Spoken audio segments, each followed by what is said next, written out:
then my toenail turned black on my big toe, and just a few days ago the toenail fell off. So that's horrific. Hi everyone, welcome back to my channel. It's been a while since I've done any talking on here, and I've been pretty busy lately, so I guess this video is a bit of a celebration of 9,000 of you guys subscribed to this channel. It's also a little bit of a catch-up as I've been away and I've been busy, and also I'm going to be answering some of your questions. I put a question box on my Instagram stories a good while ago, so I'm going to go through them. They're here in front of me and I'm going to make sure I answer them for you. So I haven't really had a chance to even look at the Q&As. I just literally screenshotted them and I'm going to be answering them kind of in the moment. Basically, oh, here's Millie, say hello. Basically, I'm also getting ready for a rehearsal, so I'm going to do my makeup as I go. Some of the questions I've seen seem to be about my makeup routine and products and things, so I'm going to be showing you guys what I use. So this is a bit of a amalgamation of like 3-4 different videos in one. So I hope you enjoy. So let's start off with a little bit of moisturizer. As you guys have asked me what my favorite product is, this is quite a difficult one. I think I'm very changeable with my makeup routine for sure, as well as my beauty routine. I don't really tend to have any loyalties to many products, and I'm still kind of learning what I like and what I don't like. But one product I absolutely love is Act at the minute. Reason I like it, it is animal cruelty free, which is a big tick for me, and it's also made from environmentally friendly ingredients, and it just smells really good. So you basically use it as like a deodorant and you rub it into your skin. It's not harmful. It's really handy. You can just bring it for performances, rehearsals, going to the gym, whatever it might be. I use it all the time, and I like to use it kind of beyond just in the areas that I tend to get really sweaty. I just think it's amazing. It works for me. Some people might prefer a spray, but I think it's just a healthier option and environmentally and cruelty conscious, which is what we want. I really like the lavender one at the minute, so I'm kind of obsessed with the lavender one, but I have so many that I want to try, so I'm gonna try a new scent the next time. Oh, so this one is about my one-on-one Zoom coaching, which I do with a very select number of clients.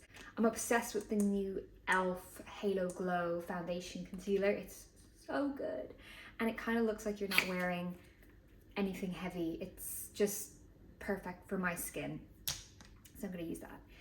So the question is, do you teach older beginner dancers? And I have to say, this is really interesting because I would say the majority of my students are older beginner dancers. So the answer is a big, massive yes.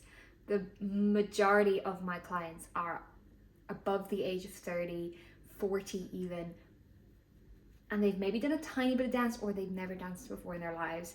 And I love it because I get to guide them through this really exciting journey that they might have locked away in a box for decades. And, you know, the fear of embarrassment or not being good or being laughed at by people, which unfortunately in the dance industry tends to be quite a real fear because people are very judgmental. It's a really magical experience for me to be able to guide these people through these early stages of becoming a beginner ballet dancer, and it's just incredibly fulfilling for me as a teacher, and it's one of my favorite demographics to teach. Just with complete transparency, I'm sure there are some of you at home watching this, you might be, you know, not the demographic that is typically seen in a ballet class. Maybe you're a man over the age of 40, maybe you're a female over the age of 60, whatever it might be. You might be sitting at home, maybe you don't exercise, maybe you don't stretch, maybe you don't do anything that even is within the realm of dance, and you're thinking, oh, but she still doesn't teach people like me. Well, let me tell you, you would be wrong, because I teach men of all ages into their 50s, 60s. I teach women into their 50s and 60s. I teach people who are just finding this part of themselves later in life. And on top of that, I then also teach the more traditional demographic of the younger dancers who are looking to pursue a career, or they're looking to take that next step. So I teach all demographics, and I love teaching all demographics. So please, if you're someone watching this at home and you're still not convinced, you're wrong. I want to hear from you. I want to take the step with you. I want you to do something brave, and I am so supportive in these classes. If you make a mistake, if we have to just work on standing correctly for the first 3 sessions, that is something that I am more than willing to do. And I think people get embarrassed at the idea of going slow, and you really shouldn't. So why not do something for you today? Book in a consultation with me via Zoom. It's literally like 5-10 minutes. It's free, and I'm gonna give it out to a number of you guys watching this video. Limited selection only, so make sure you book in really fast if it's something you're interested in. Ooh, what is your favorite way to stay in condition as a dancer? That is a really good question. And to be honest, it is an ever-evolving, ever-changing answer, because lately I have come to realize that there are many aspects to this that I didn't even realize. For one, it's just like anyone else who's trying to reach a goal in the gym. You know, you have your goals as a dancer, you want to maintain, and then you want to improve, and you want to work on all these different things, and it can feel really overwhelming. And then usually when you find something, it can become stale after a while. So one thing I would say is variety is important. So cross training with different types of movement, different styles of exercise, making sure that you cover all these bases and keep things really interesting.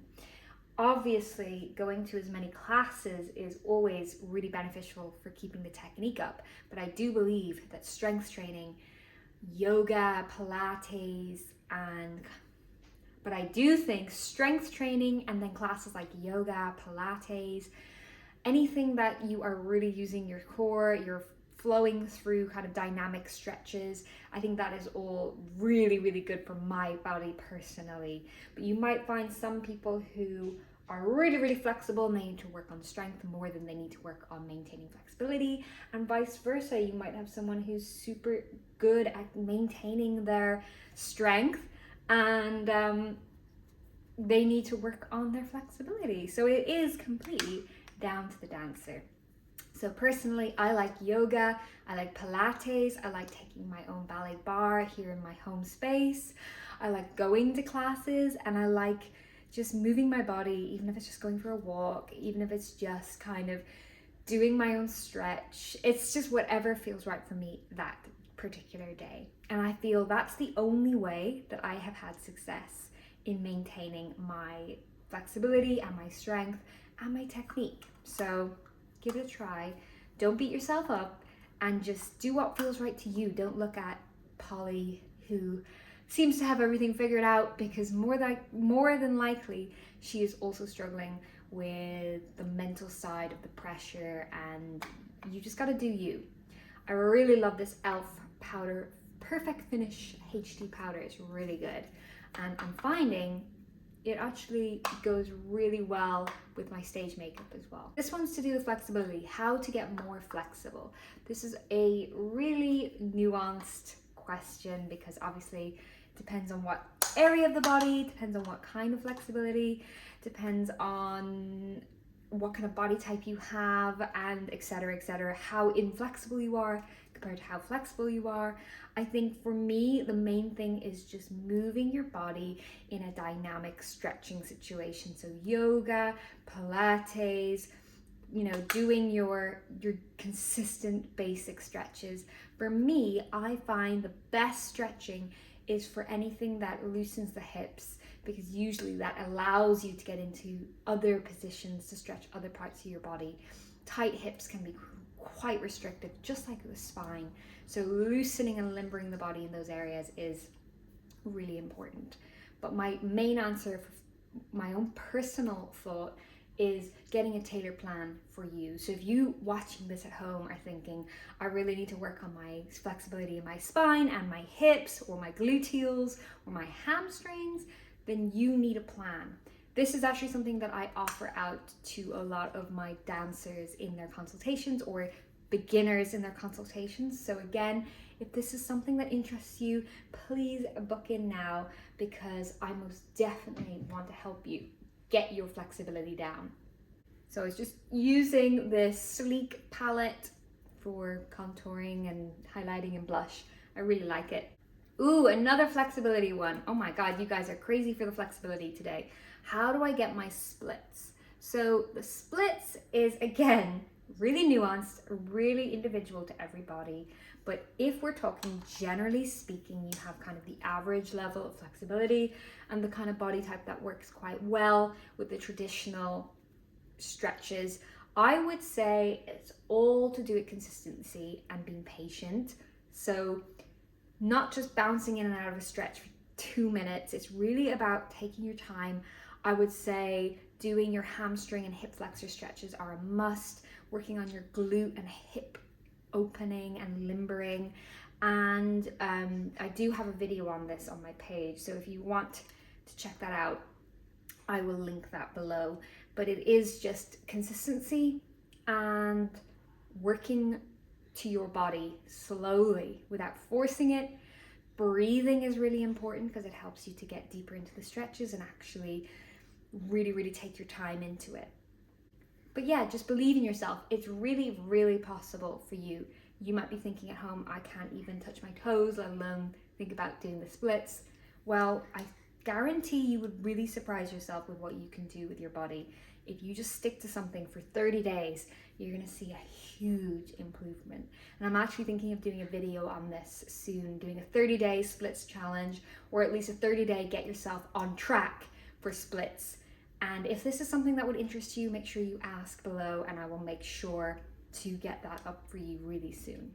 What's your go-to meal? Oh my goodness, this is a really difficult one for me because I'm not the best cook in the world by any stretch of the imagination. I tend to be quite a lazy chef, and I tend to kind of just do what's quick and least amount of washing up, which isn't really the best. But I have gotten a lot better, and I've also got an air fryer, so millennial of me, but I find the air fryer is really useful because it helps me to cook really healthy veggies and proteins in a really quick and easy way. So I love, my go-to meal is like sweet potato fries in the air fryer with some form of protein like a tofu or meat replacement. And then I love to add, you know, things like chickpeas and beans and maybe a bit of pasta, a bit of rice, something like that.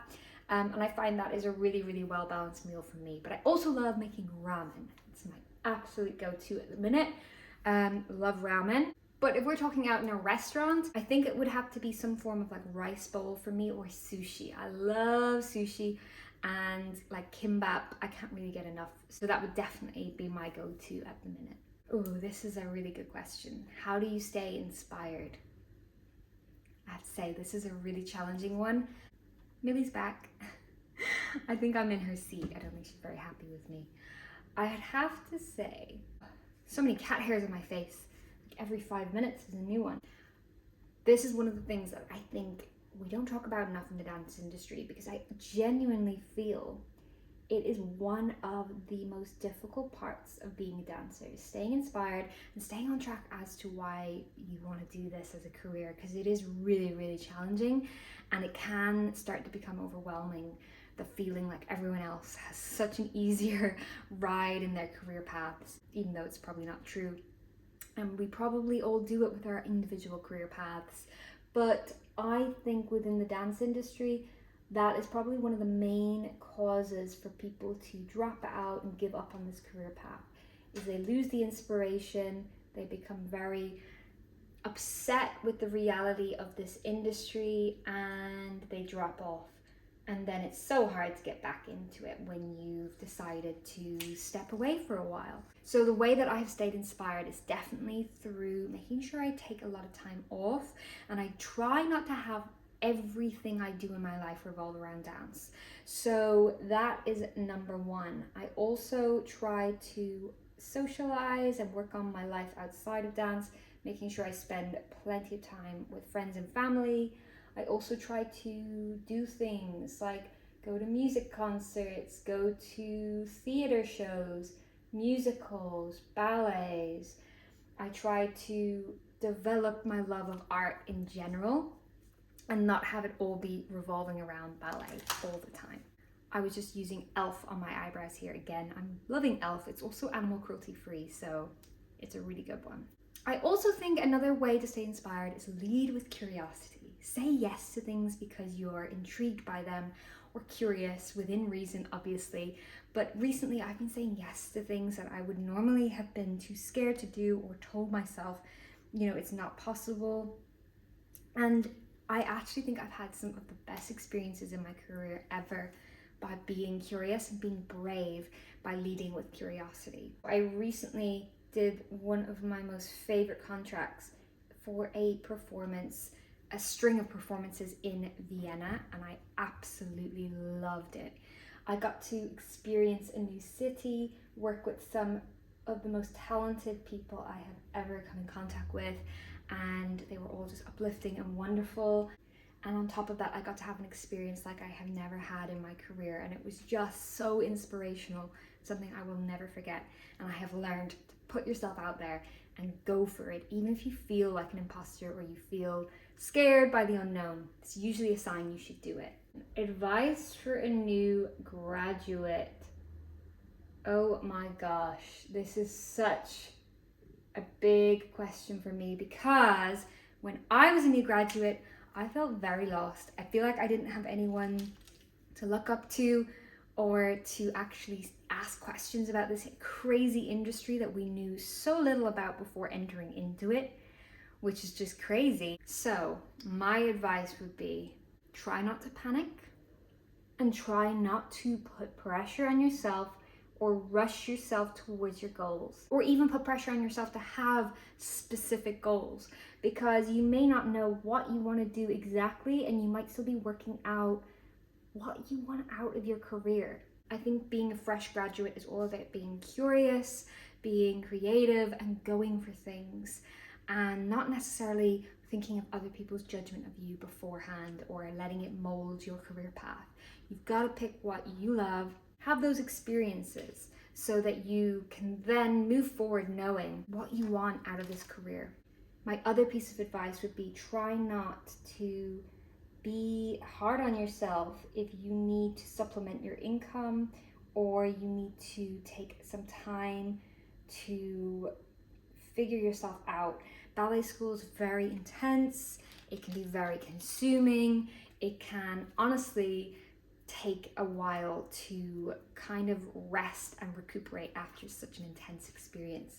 So I always feel that dancers should take a little holiday or take a little break from the pressure if that's what they need. I understand you're fresh out of graduating, you might need to go straight into auditions, you might feel like you gotta act while the iron is hot. I totally agree with all of that, but within reason. If you're burnt out and you need a couple of weeks just to take some time, that's completely fine. You have your whole career ahead of you to find that job, to work on that theater show, to audition for that company, and just know that those opportunities will always arise for you. It's never too late, and you're not behind anyone else. You are on your own timeline. You're not too old. I would also suggest looking at reaching out, being your own agent, asking people for advice that you look up to, maybe trying to get an agent if you feel like there's an agent that really aligns with the sort of work that you want to go into. Do your research and just really try not to put that external pressure on your back that you get ingrained with when you're at dance school or ballet school, because it's not helpful and it will get in the way of what you actually want for yourself. Again, that was my mascara, which I don't know who the company is, but this is what it looks like, and I think it's a really good mascara, so recommend it. Now I think I'm pretty much done. I'm just gonna fill in my brows a little bit with my pencil, just making sure they are somewhat shaped. I'm not a big fan of lipstick at the moment, but I'm loving this Clinique Black Honey balm thing. It's really, really nice. It kind of looks like a tint, but it also has this kind of lip glossy kind of, or lip balm kind of sensation, which I really love. So there you go. This is my makeup just for my rehearsal and content creation day. Yeah, let me know if there's any other products you'd like me to show you what I use.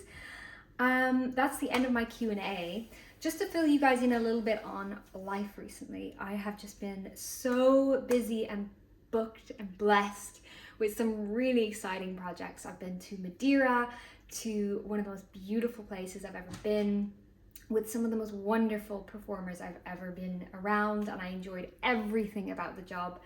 I've also been in Vienna doing such a huge contract that I'm still processing it, and I feel so lucky to have been able to have done that.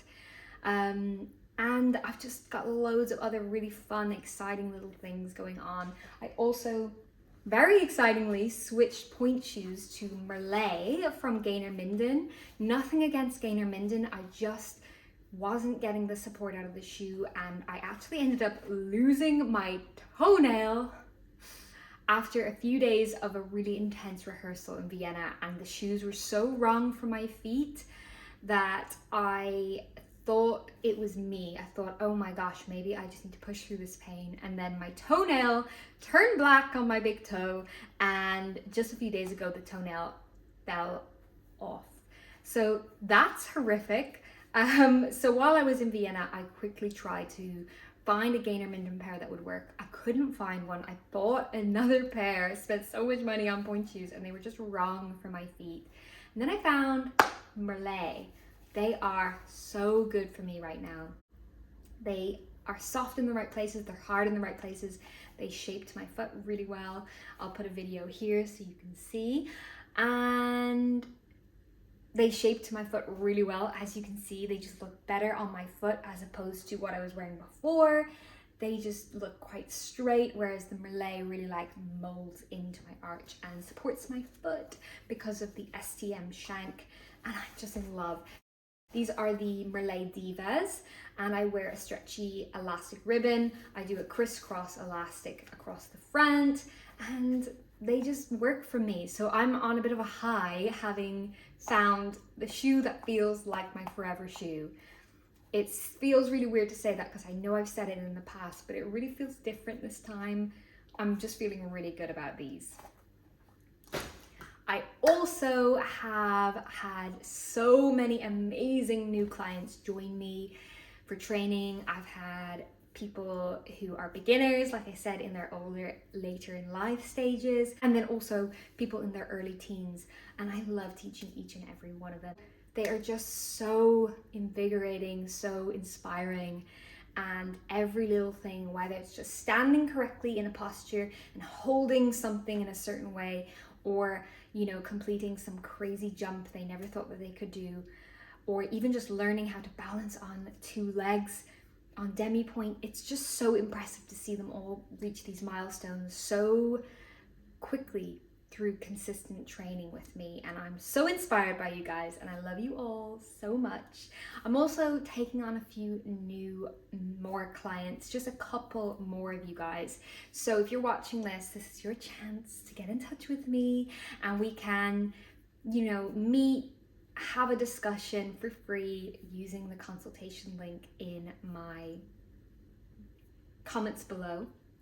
And then from there, we can really go in on your training and work together via Zoom, one-on-one, at a time that works to you, in a time zone that may be different to mine, and I will work to your schedule no matter what. I think that kind of updates you guys a little bit on what's been going on in my life. I'm gonna do more of these videos because I really miss chatting to you guys, and there are 9,000 of you and above on this page, and I definitely want to connect with you guys more and give you more out of my videos because it's been a while. And make sure you like and subscribe. Comment below what you'd like me to do next in the next video. And from myself, from my lovely Millie, we want to say have a great day, happy dancing, and I will speak to you guys soon. Bye.